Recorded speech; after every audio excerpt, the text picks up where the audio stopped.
सो friends, यहाँ पर ये बोल रही है कि आजकल हर कोई पलक झपकते ही इंटरनेट पर किसी भी तरह की जानकारी को खोज सकता है।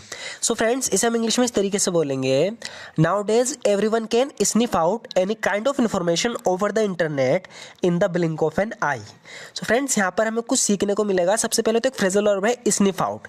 स्निफ आउट का मतलब होता है किसी चीज़ का पता लगाना, सर्च करके किसी चीज़ को खोजना, कोई इन्फॉर्मेशन, कोई किसी जानकारी को खोजना सर्च करके। तो यहाँ पर ही कह रही है कि नाउ डेज यानी आजकल everyone can sniff out any kind of information, कोई भी किसी तरह की जानकारी को खोज सकता है ओवर द इंटरनेट, इंटरनेट पर, in the blink of an eye. In the blink of an eye का मतलब है पलक झपकते ही, बहुत जल्दी। तो इसे दोबारा से देखते हैं। कह रही है कि nowadays everyone can sniff out any kind of information over the internet in the blink of an eye, यानी आजकल हर कोई पलक झपकते ही इंटरनेट पर किसी भी तरह की जानकारी को खोज सकता है। अभी अपनी बहन के बारे में बता रही, कह रही है कि मेरी बहन अमेरिका में पढ़ना चाहती थी। My sister wanted to study in the United States. My sister wanted to study in the United States, यानी मेरी जो बहन थी वो यूनाइटेड स्टेट यानी अमेरिका में पढ़ना चाहती थी।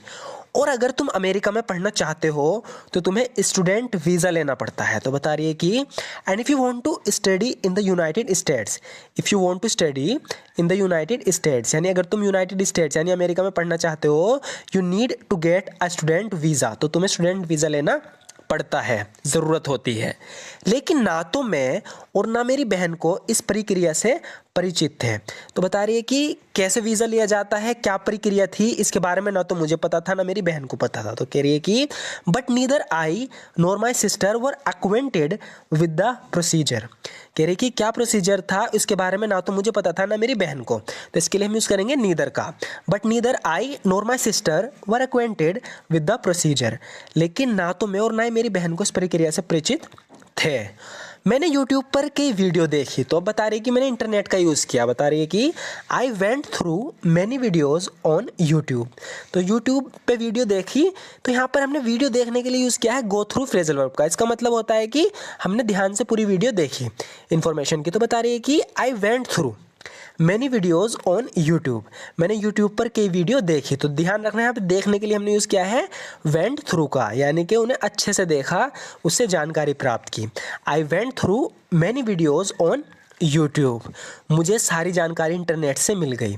आई got all the information from the internet, I got all the information from the internet, यानी मुझे सारी जानकारी इंटरनेट से मिल गई। ऐसी जानकारी इंटरनेट से आसानी से मिल जाती है। बता रही है कि सच information is easily obtained from the internet. यहाँ पे ऑब्टेन का यूज हुआ है जिसका मतलब है प्राप्त करना, तो यानी मिल जाना। बता रही है कि सच information is easily obtained from the internet, ऐसी जानकारी इंटरनेट से आसानी से मिल जाती है।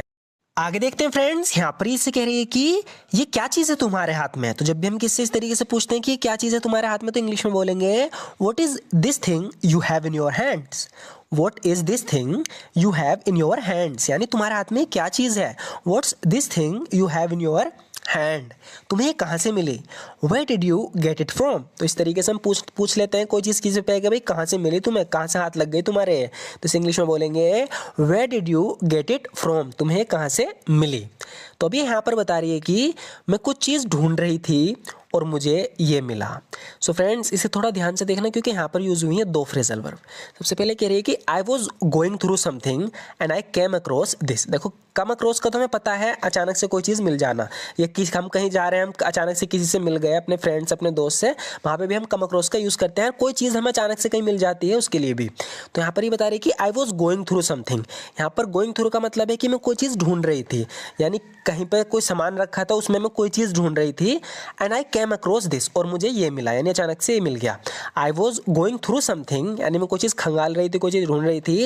And I came across this, और मुझे ये मिला जब मैं तुम्हारी मेज़ की सफाई कर रही थी। अब बता रही है खुल के, कह रही है कि while I was cleaning out your desk, while I was cleaning out your desk, यानी जब मैं तुम्हारे डेस्क यानी तुम्हारे मेज़ की सफाई कर रही थी।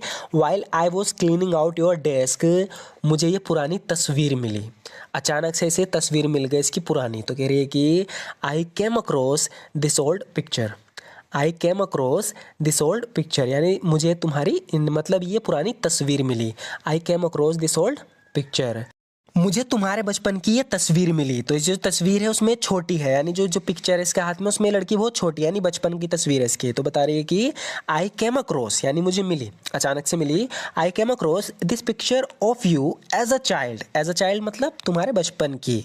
ये तस्वीर किसने ली थी, इससे पूछ रही है कि who took this picture, who took this picture. तो इस तरीके से हम पूछ लेते हैं कि भाई ये तस्वीर किसने ली है, फोटो किसने लिया। तो हम बोलेंगे हु टुक दिस पिक्चर। तो इससे पूछ रही है तस्वीर किसने ली, ये तस्वीर कहाँ ली गई थी। अगर हमें इस तरीके से पूछना हो कि ये फोटो कहाँ खींची थी, मतलब ये तस्वीर कहाँ खींची थी, कहाँ ली गई थी, तो इसे इंग्लिश में बोलेंगे where was this picture taken. Where was this picture taken, यानी ये तस्वीर कहाँ ली गई थी। यहाँ पर ये बता रही है कि ये तस्वीर 1982 में ली गई थी। तो इंग्लिश में बोलेंगे this picture was taken in 1982। This picture was taken in 1982, यानी तस्वीर 1982 में ली गई थी। ये तस्वीर मुझे मेरे बचपन की याद दिला देती है। इस तस्वीर को देख के कह रही है कि this picture reminds me of my childhood. This picture reminds me of my childhood, यानी ये तस्वीर मुझे मेरे बचपन की याद दिला देती है। This picture reminds me of my childhood. आगे देखते हैं फ्रेंड्स, यहाँ पर ये बोल रही है कि तुम्हारी इंग्लिश में काफ़ी सुधार हुआ है। तो किसी की इंग्लिश के बारे में कह रही है कि your English has improved significantly.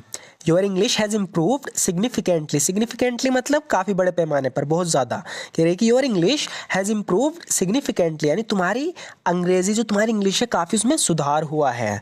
आगे कह रही है कि बस प्रैक्टिस करते रहो, just keep practicing. Just keep practicing, यानी बस प्रैक्टिस करते रहो, आप जल्दी फ्लुएंटली अंग्रेजी बोलने लगोगे। You will be speaking English fluently pretty soon. Pretty soon यानी बहुत ही जल्दी। You will be speaking English fluently pretty soon, आप बहुत ही जल्दी फ्लुएंट इंग्लिश बोलने लगोगे। हमारे पास बैठकर बात करने का समय नहीं है, इसे इंग्लिश में बोलेंगे we have got no time to sit and talk. We have got no time to sit and talk, यानी हमारे पास बैठकर बात करने का समय नहीं है। We have got no time to sit and talk.